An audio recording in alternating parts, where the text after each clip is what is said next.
আজ আমরা এমন এক মৌলকে নিয়ে কথা বলবো যা আমাদের জীবন থেকে শুরু করে এই মহাবিশ্বের প্রায় সবকিছুরই মূল ভিত্তি। চলুন কার্বনের এই অসাধারণ জগৎটা আজ ঘুরে দেখি। ইজি লার্নিংয়ে সবাইকে স্বাগত। আচ্ছা, আমাদের হাতে স্মার্টফোন, সকালের নাস্তা, এমনকি আমাদের শরীরের ডিএনএ, এগুলোর মধ্যে মিলটা ঠিক কোথায়? উত্তরটা কিন্তু লুকিয়ে আছে একটাই আশ্চর্য মৌলের মধ্যে, আর সেটা হলো কার্বন। তো আজকের এই যাত্রায় আমরা কি দেখব? প্রথমে দেখব কার্বন কিভাবে আমাদের জীবনের সাথে একেবারে জড়িয়ে আছে। তারপর আমরা এর দুটো জাদুকরী ক্ষমতার রহস্যটা বুঝব, জানব স্যাচুরেটেড আর আনস্যাচুরেটেড যৌগের মধ্যে পার্থক্যটা কি, দেখব আমাদের আধুনিক পৃথিবীতে এর কি দারুণ সব ব্যবহার আছে, আর সব শেষে পরীক্ষার প্রস্তুতির জন্য থাকবে একটা সহজ স্টাডি গাইড।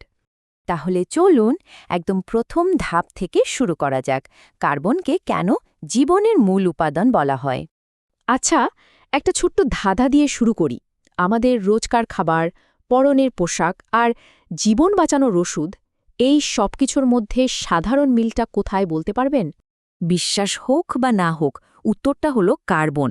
হ্যাঁ, সেই কার্বন যা এই পৃথিবীতে জীবন্ত সব কিছুকে একরকম সম্ভব করে তুলেছে।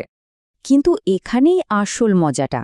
এত গুরুত্বপূর্ণ হওয়ার সত্ত্বেও পৃথিবীতে কার্বনের পরিমাণ কিন্তু খুবই সামান্য। ভাবুন, ভূত্বকে আছে মাত্র 0.02%, আর বায়ুমণ্ডলে 0.03%। তো প্রশ্নটা হলো, এত অল্প পরিমাণে থেকেও কার্বন কিভাবে জীবনের এত অপরিহার্য একটা অংশ হয়ে উঠল? এর উত্তরটা আসলে লুকিয়ে আছে কার্বনের দুটো বিশেষ সুপারপাওয়ারের মধ্যে। এই দুটো ক্ষমতাই এর এত রকম গুণের পেছনের আসল কারণ। কার্বনের প্রথম সুপারপাওয়ার হল টেট্রাভ্যালেন্সি। সহজ কথায় বললে, একটা কার্বন পরমাণুর যেন চারটে হাত বা ভ্যালেন্স ইলেকট্রন আছে, আর এই 4টে হাত দিয়ে এটা অন্য পরমাণুর সাথে 4টি শক্তিশালী বন্ড বা বন্ধন তৈরি করতে পারে। মানে, এটা হলো প্রকৃতির এক অসাধারণ সংযোগকারী। আর দ্বিতীয় সুপারপাওয়ারটা তো আরও অবাক করার মতো, ক্যাটেনেশন। এর মানে হলো কার্বন নিজের পরমাণুর সাথেই জুড়ে যেতে পারে। ব্যাপারটা অনেকটা লেগো ব্লকের মতো, তাই না? একটার সাথে আরেকটা জুড়ে দিয়ে যেমন লম্বা চেন, শাখা প্রশাখা বা আংটির মতো বানানো যায়, কার্বনও ঠিক তাই করে। আর এই ক্ষমতাটা কিন্তু অন্য কোনো মৌলের মধ্যে সচরাচর দেখাই যায় না। ক্যাটিনেশনের একটা খুব সহজ উদাহরণ দেখা যাক। একটা কার্বন পরমাণু দিয়ে তৈরি হয় মিথেন, যা আমরা রান্নার গ্যাসে ব্যবহার করি। দুটো কার্বন যখন এক হয় তখন হয় ইথেন, আর 3টে মিলে হয় প্রোপেন। এভাবেই কার্বনের চেনটা যত লম্বা হতে থাকে তত নতুন আর জটিল যৌগ তৈরি হতে থাকে।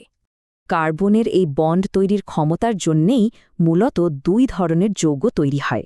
চলুন এই 2 ধরনের, মানে স্যাচুরেটেড এবং আনস্যাচুরেটেড যৌগের গল্পটা একটু জেনে নিই। এই টেবিলটা দেখলেই পুরো ব্যাপারটা পরিষ্কার হয়ে যাবে। দেখুন, স্যাচুরেটেড হাইড্রোকার্বনে কার্বন পরমাণুর মধ্যে শুধু সিঙ্গেল বন্ড থাকে। এই বন্ডগুলো খুব শক্তিশালী আর স্টেবল, তাই এরা খুব একটা রিয়্যাক্ট করে না, যেমন ধরুন মিথেন। অন্যদিকে আনস্যাচুরেটেডগুলোতে ডাবল বা ট্রিপল বন্ড থাকে। এই অতিরিক্ত বন্ডগুলো কিন্তু একটু দুর্বল হয়, তাই এরা সহজে ভেঙে গিয়ে অন্যের সাথে রিয়াকশন করতে পারে। আর এ কারণেই এরা অনেক বেশি রিয়াক্টিভ। এর একটা ভালো উদাহরণ হল ইথিন। এখন প্রশ্ন হল, এই সব রাসায়নিক তত্ত্ব আমাদের প্রতিদিনের জীবনে কিভাবে কাজে লাগে? চলুন জ্বালানি থেকে শুরু করে আমাদের খাবার পর্যন্ত কার্বনের কিছু বাস্তব ব্যবহার দেখে নেওয়া যাক। আমরা প্রতিদিন যে জ্বালানি ব্যবহার করি, সেটা গাড়ির সিএনজি হোক বা বিদ্যুৎ কেন্দ্রের কয়লা, তার সবই কিন্তু কার্বন ভিত্তিক। সোজা কথায় বললে, কার্বনই আমাদের এই আধুনিক সভ্যতাকে শক্তি যোগাচ্ছে। ক্যাটিনেশনের কথা মনে আছে তো? কার্বনের সেই লম্বা চেন তৈরির ক্ষমতা? ঠিক সেই ক্ষমতার কারণেই আমরা পলিথিনের মতো হাজারো প্লাস্টিক ব্যবহার করতে পারি। জলের বোতল থেকে শুরু করে বাচ্চাদের খেলনা পর্যন্ত আমাদের চারপাশের কত জিনিস যে এই কার্বন চেন দিয়ে তৈরি, তার ইয়ত্তা নেই।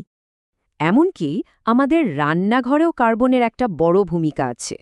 আমরা রান্নায় যে তেল ব্যবহার করি তার বেশিরভাগই হল আনস্যাচুরেটেড কার্বন যৌগ, যা স্বাস্থ্যের জন্য বেশ ভালো বলে মনে করা হয়।